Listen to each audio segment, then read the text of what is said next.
What is your biggest gripe with the alt-right? Back then or today? Because I say the movements have kind of changed a bit. Okay.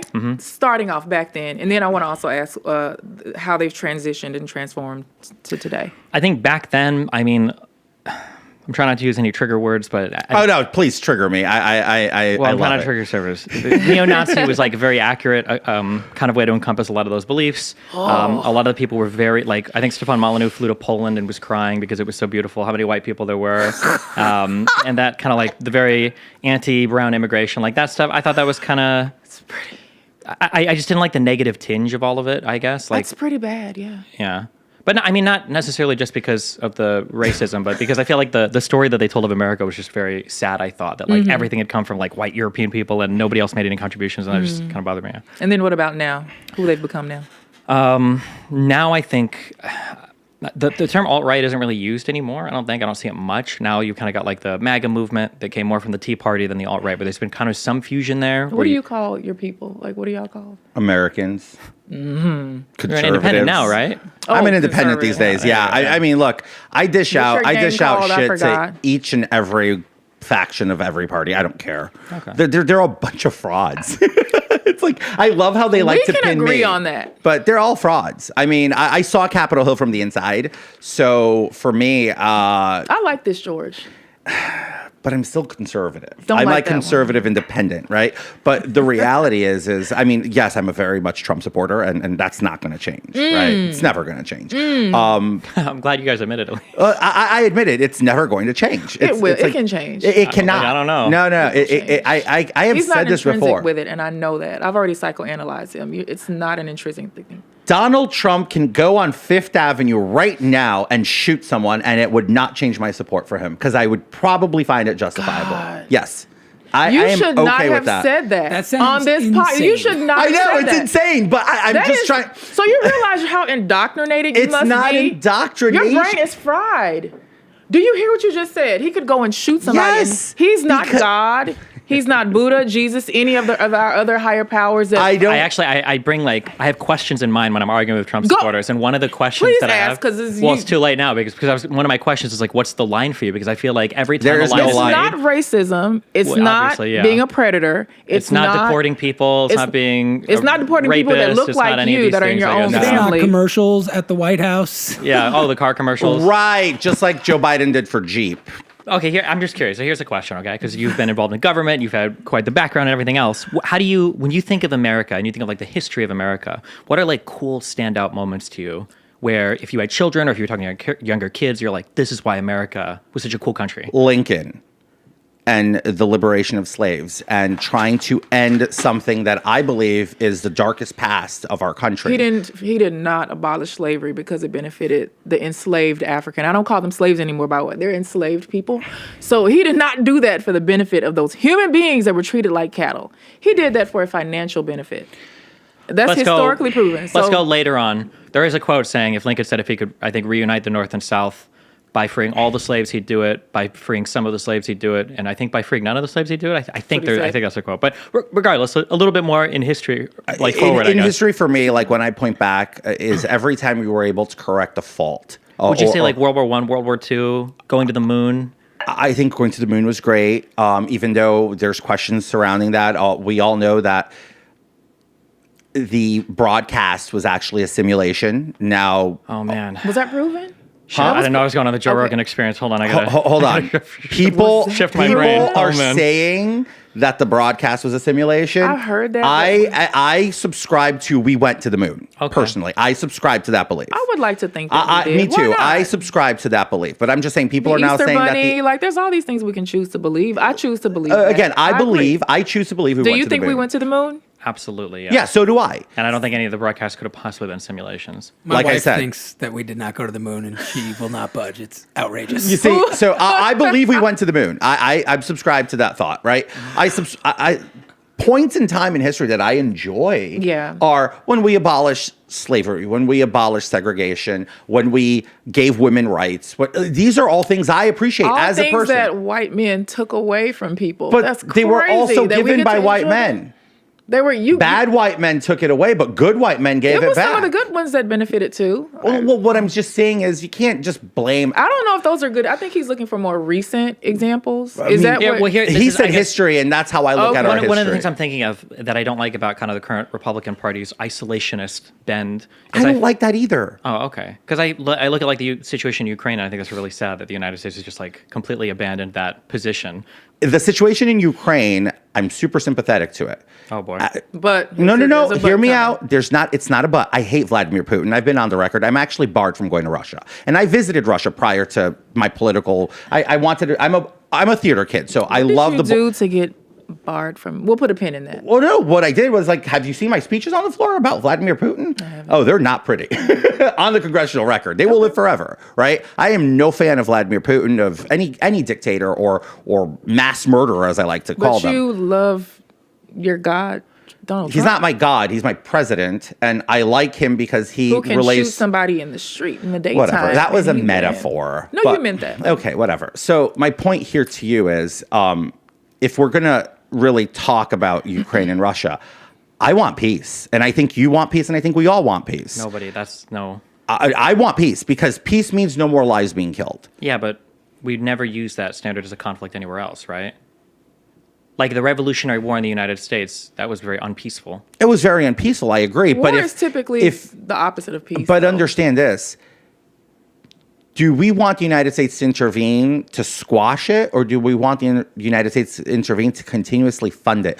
A, it's expensive. B, there's a life toll that is unsurmountable. We bring up the life toll. I guess if we're leaning into black issues, we can quote more MLK. What is it that the complaint about the white moderate in that letter from a Birmingham prison? I think he wrote that they prefer a negative peace to a positive justice. So basically the idea that as long as everybody shuts up and chills, everything is better than people actively fighting against systems of, in the 60s, right, it was segregation and stuff. But I guess the issue that I have when people bring up peace so much is nobody really wants peace. People want justice. You can always have peace, right? You just give up. You can always surrender any war. But it just seems strange that the country, who says, give me liberty or give me death, would look to another country and say, maybe if you guys just like give up 20% of your territory. I don't think they should. But that's what Trump's negotiating. Well, like I said, I don't think they should. And Volodymyr Zelensky, to his own credit, said he was willing to give up certain parts of Ukraine. Because Trump is making him do it, right? No, that was prior to Trump even coming in to telling him that. Because they have no other choice. But like this would be a circumstance I would imagine where the United States comes in and says, hey, this is wrong. It's a clear wrong. Like it's not like Israel-Palestine where things are, whatever. But this is like a thing where it's, Here, do you rather the United States intervene for peace, or do you rather them continue to fund war? I would rather we fight for justice. I think it's so you want them to continue to fund war? Of course, I want That's them nuts. to. I want the military-industrial complex wins, and I thought you were a guy who was totally against the military-industrial complex. I love the military-industrial complex. I wish they would be more active, okay? Because we are completely abandoning Ukraine. But I mean, to that point, then let's say that Russia invades Poland.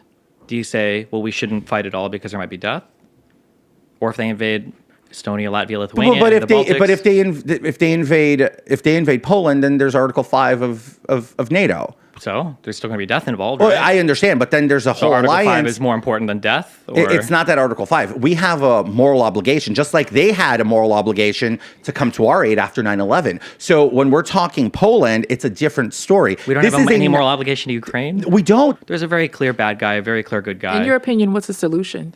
The solution is to tell Ukraine and to tell Russia that we're going to support Ukraine literally until they've completely given up fighting, and it's going to be the most painful incursion into sovereign territory that Russia's ever done. What would that do for the U.S.'s relationship with Russia? And we see our relationship with Russia is already horrible. Do you think that benefits us, though? How about we concern ourselves with our relationship with Europe, who is like currently looking at the United States as abandoning its entire post as leader of the free world, I guess. Or look at like places like Taiwan or other places under threat. Do you think we should intervene in Taiwan and go to war with China? I haven't done extensive research there, so I don't like to take a strong opinion, but I like the idea that everybody in the world is thinking, or was thinking, if we invade a place, the United States might show up and f our shit up. But right now with Ukraine, it kind of looks like that's not the case.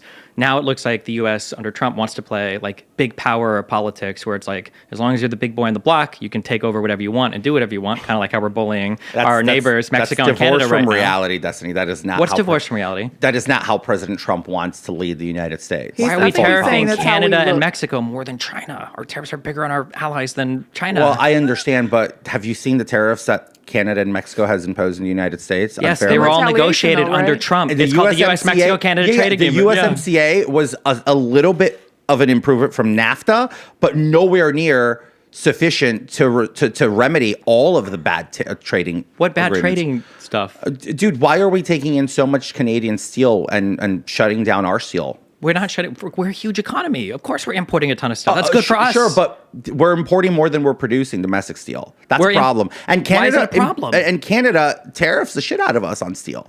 So I think it's not. Look.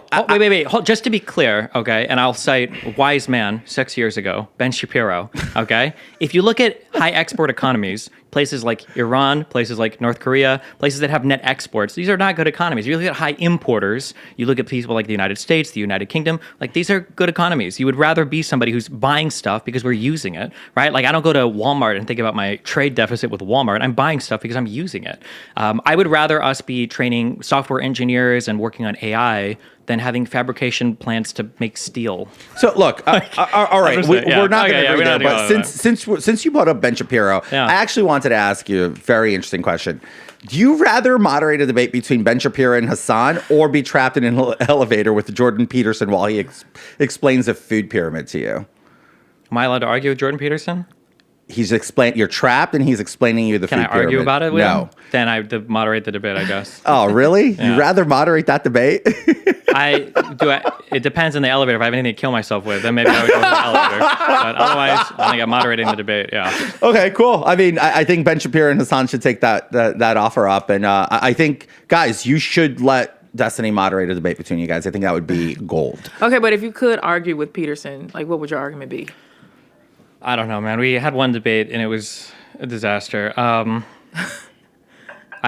mean, like in my mind, I feel like conservatives are just completely divorced from reality. So, well, I mean, and I feel like you're completely divorced from reality. I know. The difference is that I have all the facts on my side, but okay. I don't know. It would be over some very narrow factual point. Like I would want to have like a 4-hour debate on like excess deaths in Europe and talk about like the vaccine, or have like a 3-hour conversation about like climate change, or just like one narrow point. Because when you look at all these like long form podcasts like the Joe Rogans and everything that Jordan Peterson goes on, it's just 3 hours of yapping and rambling, and nobody actually dives in on any deep point. It feels like I'm just listening to Twitter being reposted in real time on the podcast for like sensory 3 hours. Overload. Yeah. I love how you're saying like you're just dunking on X. You're on X, though. Like unwillingly. No, you're not. Do you not make money on X? No, Elon personally defunded or demonetized my account. Oh, so. You're demonetized? Personally? Well, I mean, I don't know if it's him posting on his account or not, but that's not really free speech of Elon. Elon, he's come on. He's not known to be a free speech type of dude, yes, though. He is. He's anti. Well, they're super free speech until they disagree with you, like how they're deporting all those Palestinian protester kids now, I guess, who are lawful permanent residents. But they're not lawful permanent residents. A lot of them are on visas. The Khalid, whatever, he was on a visa. He was on a student visa. He's a green card. It doesn't matter. That doesn't give you That's a lawful permanent resident. I understand, but it doesn't give you rights to be a resident. Do you see how quickly you should have gotten deported? Huh? Do you think he should have gotten? Did he deserve after to inciting what he did here in Columbia University? Yes. That's a crazy stance. And you know how I am with immigration. I am not a hardliner on immigration like most Republicans are. What about the First Amendment? We don't think we have the First Amendment. The problem is when you're creating a hostile environment for Jewish students to attend school, which I witnessed. Nobody told me. I'm not going off of videos. I went to Columbia because some Jewish students that were from my old district asked me to go. Mm-hmm. And me and a couple of friends went to do kind of escort them to class without creating too much of a fuss. Well, that was a mistake on my part because obviously I was going to draw the most irate reaction from the protesters. That being said, I still did my part once. I figured I'm not good for this, but I witnessed the hostility of them saying, you will not enter school. You will not go to class. Yeah, I think that's bad. Because if people are blocking you, you should charge him with crimes or something. Well, he was part of that problem. Was he charged with a crime? Well, no, because it's New York City, right? In 2020, in the summer of love, when everybody literally. I'm not talking about BLM. I know. No, I know we got the pull to BLM for every single issue. No. I'm not pulling BLM. I'm just saying. I'm not blaming anybody. If he wasn't charged with a crime, we're going to deport people for protesting for stuff that we don't New agree York with? City and New York State chose to not charge him with a crime. The feds looked at that as criminal activity, as thug activity, and they decided to take action. It's indicative on them. The State Department controls issuances of green card, visas, and all of that. And the Secretary of State decided to revoke his green card. Do you support Joe Biden's pardoning of his son, Hunter Biden? I do. It's his dad. Oh, okay. I would have done the same. I disagree, like, politically, but I would have done the same. It's my kid. I'm not going to leave my kid out to dry. It's so hard to predict what his responses are going to be. I'm not going to. But look, well, the issue is that, like, and I'll go a step further. Like, if you like, conservatives talk about the First Amendment so much that, like, if people are getting banned from Facebook or X, which are two platforms, I think Donald Trump sued and he claimed that they violated his First Amendment right, which is ridiculous, but they settled anyway because he's friends with the CEOs. People will say that's a First Amendment violation. Wait, is he friends with Mark Zuckerberg now? Yeah, of course. They all showed up and donated money to his little thing, and Zuckerberg is on his whole His Trump little thing. up. I mean, his inaugural fund. Yeah, that he had like the four richest men in the world, I think, standing behind him when he was doing his inauguration. But I'm just saying that when it comes to green card holders, now if the president declares somebody a terrorist group and you're protesting in support of them, you can be deported. You're out of here. You can have your green card revoked. That's insane. That's that's what. That sounds like a good way to suppress free speech, though. No, it is. That would be a good way to suppress free speech, wouldn't it? Yeah. This happened literally in the city, the one city in this country that experienced an act of terror of insurmountable proportions, which was 9/11. You're going to tell me that people who are protesting and literally screaming Hamas talking points and flying the Hezbollah flag in New York City, that they have a free speech right to advocate for terror groups in this city? I mean, come on. Ironically, I've talked about this on stream a couple times. The turning point in my life where I started to move from Republican slowly to Libertarian and then over to liberal. You were a Republican at one point? My mom was Cuban. I was a hardcore. I wrote in my school newspaper defending the Iraq War and George Bush and everything else. You see, and I hated the Iraq War and I hate George Bush. One of the big turning points for me was 9/11 when I saw people in New York who were protesting against a mosque being built. And I was like, hold on. I don't think that's very American. I thought we were supposed to defend everybody's right to speak. I'll defend your right to speak even if I disagree with it or whatever. Yeah, I mean, I might disagree with it, but I'll die for your right to defend it, right? But I'm saying that, like, yeah, so if you want to support the Palestinians or if you want to support whatever crazy thing in the United States, Nazis, whatever, you have the right to do so. No, it's disgusting. I think if you're supporting any groups of extreme or terror, I do believe that officials can, in my opinion, look at you and say, I think you're a liability and you're not an American citizen and you were granted this green card, but it is not a birthright of yours. We gave it to you. We can take it away. And that's what they did. And I support that action. And it would have gone even if it was somebody from, I don't want to. Would you extend this to like naturalized citizens? Is that what they go? No, because once you become a citizen, you're a citizen, you have rights. It's a very high bar to actually revoke a naturalized citizen's citizenship. It's very, very high bar. So basically, you're saying, hey, you're a guest in this country. You're in our green house card now. holder You need and to a visa. chill. Yes. You need to play by the rules. Be quiet. Be cool. To stay be clear, in the box. green card is a lot different than a visa. I understand, it's but hard to get a green card. Visas are very easy to get. I'm not saying they're easy, but you're still not.